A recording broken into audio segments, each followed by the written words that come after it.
Hey guys, it's Tailor Holley here with Soblue Productions, back in the booth.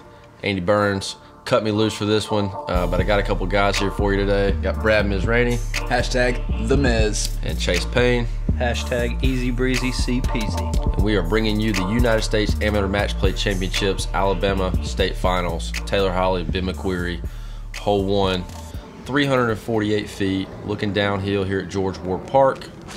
Myself teeing off. That's pretty much what you want to do. You want to throw something straight, maybe something even fading to the hillside a little bit. You got a kick, but hopefully you can capitalize on it. Let's see what Ben does. I got a gnarly little kick off that rock. Yeah. what was that, like a truth?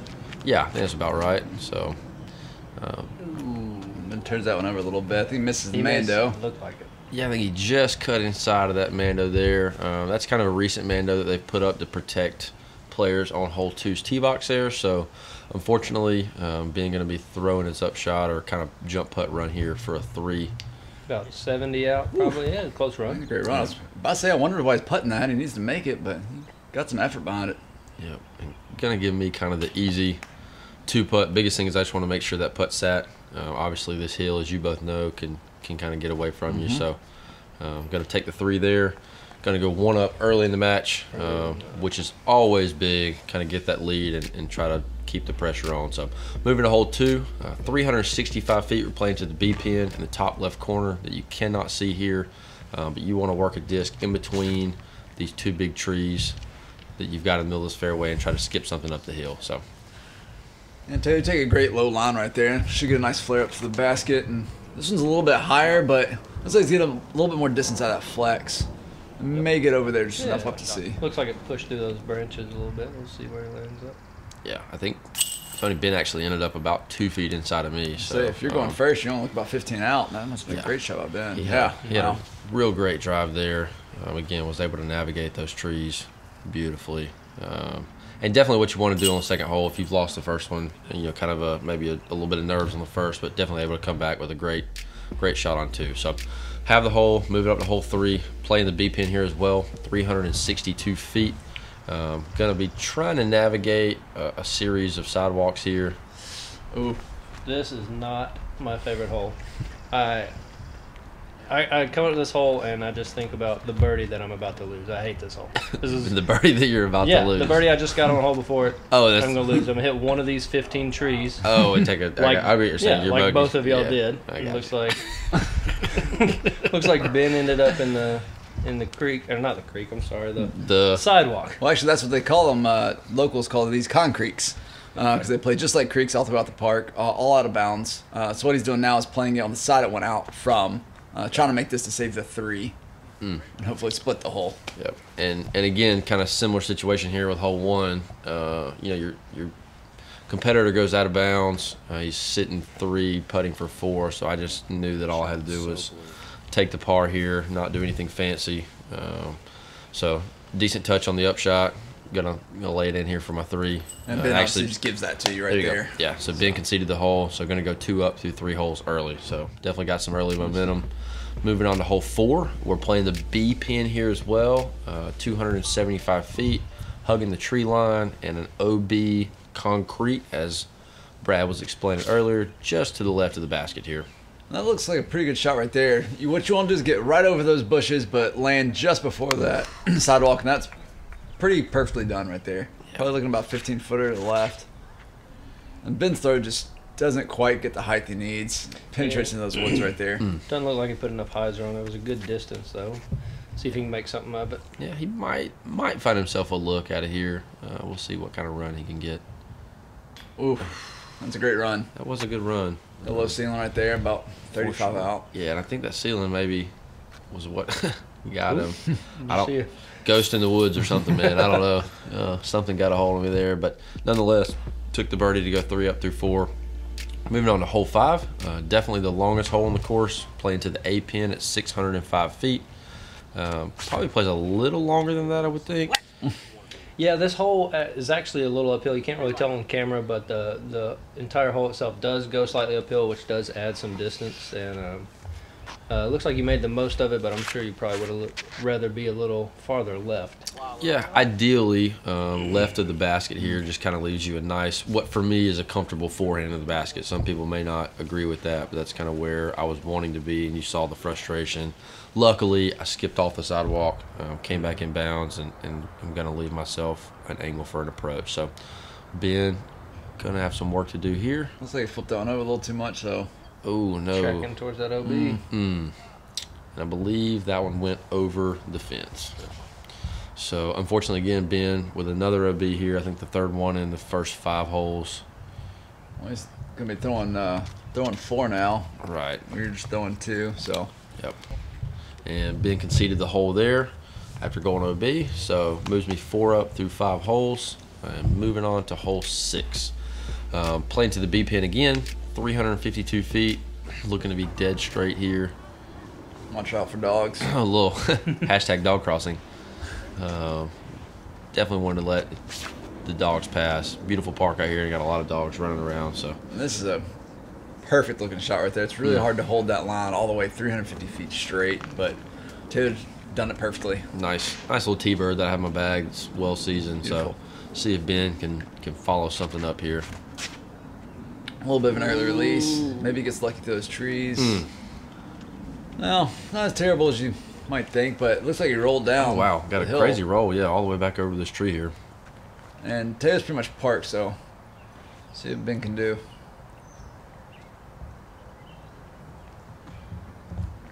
Tracking. Ooh. Wow. Man. A great shot. It was a beautiful shot. We had about 7 or 8 bystanders too, and everybody was really hoping that one would go in, including myself. So unfortunately it didn't. Left me with the birdie putt there, and moved 5 up through 6 holes. So moving on to hole 7, 389-foot par 3, throwing to the B pin again. A couple different lines here. I think Brad and Chase could probably both tell you they take different lines here. There's one underneath the tree and one over the tree. And Taylor just hit the one underneath the tree about as perfectly as you can. Probably do something like a destroyer. Yeah. Low line and just get you got to flare. Make sure you flare over that sidewalk though, because that still plays out of bounds on this hole. So it's a dangerous shot.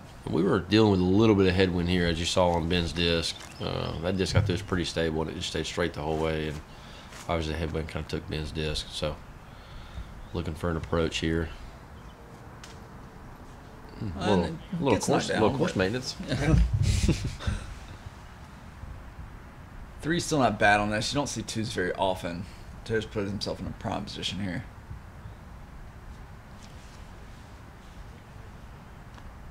Great putt. Good hole.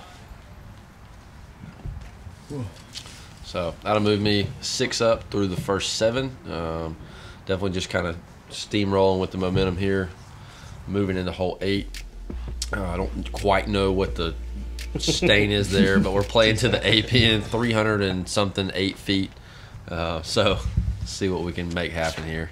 So Taylor, you got a pretty good pace going right now. What are you thinking? Are you thinking keep putting the pressure on until you have a even more comfortable lead, or are you just trying to kind of match what Ben is doing? Yeah, I think at this point, I was trying not to think about it too much. You're still in the front 9. Obviously, a 7-up lead is kind of huge, or 6 up, I think is where I'm at right now. You're just trying to stay in a groove and a pace. I usually kind of play match play where you don't think about it a whole lot until you get through the front 9. I think when you turn the corner, then you really start to kind of assess where you are. Great run there by Ben. Unfortunately, just a little bit beyond that basket, leaving me open for another chance to take one there. Yeah, just barely got it to move 7 up. But yeah, Chase, to your point, man, I think just trying to stay in a groove, not think about it too much. And when we turn the corner, I think I'll try to start thinking about exactly where we're at and what to do. So hole 9 here, 348 feet all the way up this hill, extremely uphill the entire way. Plays closer to 450, 500 really. Yeah, and Chase, what's your favorite part about this hole? This hole, this is one of my favorite holes on the course. You just get to rip a disc. You get to throw it as hard as you can. You've got the uphill is going to help you hyzer out a little bit, and so you're not too worried about it going too far left, and you just get to bomb something. So literally just like go in your bag and grab a disc. Get you something that you can throw and just let it go. Nice. This is you have a pretty long arm, huh, Chase? Have you ever deuced this hole? I've gotten it a couple times. Yeah, Nice. I've hit right there at that tree, right there in front of Tailor, a couple times. But it's still a tricky hole. This pin location we don't play up very often, but it is fun when we get to.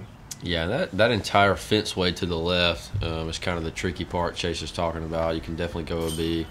Luckily, both players here staying in bounds, good up shots, and taking the 3 here. So, going to have the hole. Going to stay with a 7-up lead, moving into hole 10, which we're going to actually be playing the C pin at 264 feet here. So, it was the long of the 2 pins that we're in. And you turn that one over just a bit, but yeah, luckily it's a stable disc, but definitely turned it over more than I wanted to. still should be looking about 20-25 footer. Pretty nice. Ben really going to have to start getting aggressive here with where he's at in the match.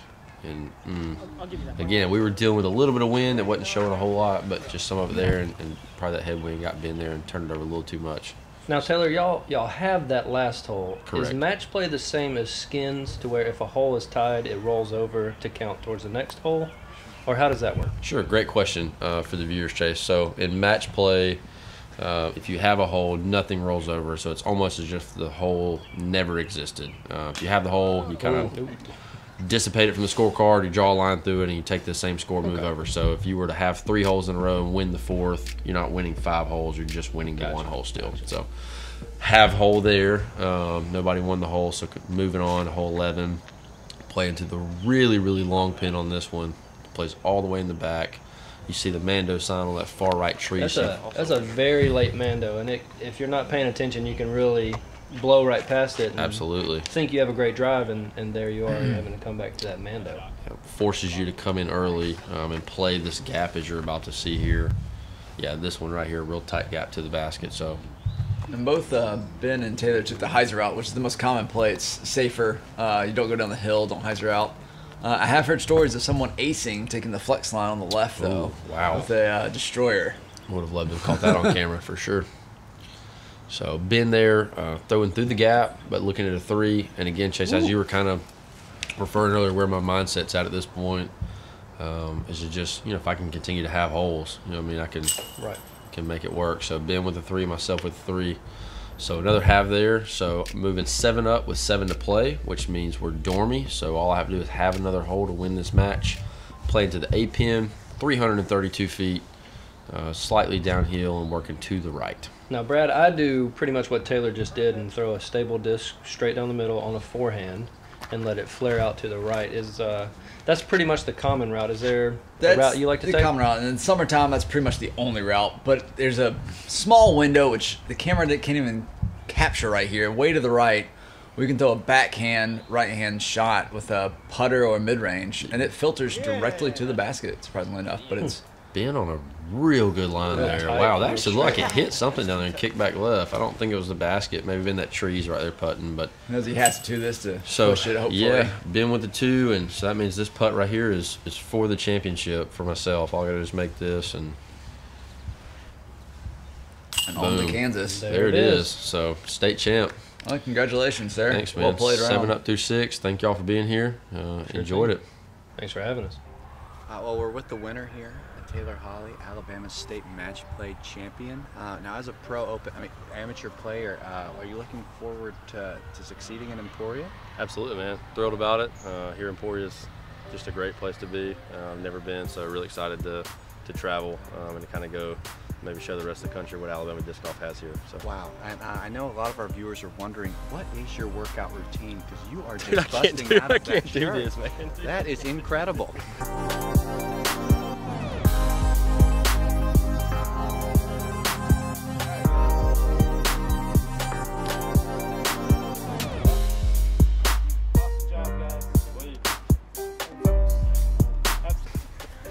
Well, obviously a little bashful about his win, but we're very proud of Tailor, and we look forward to seeing what he does. Dude, I can't.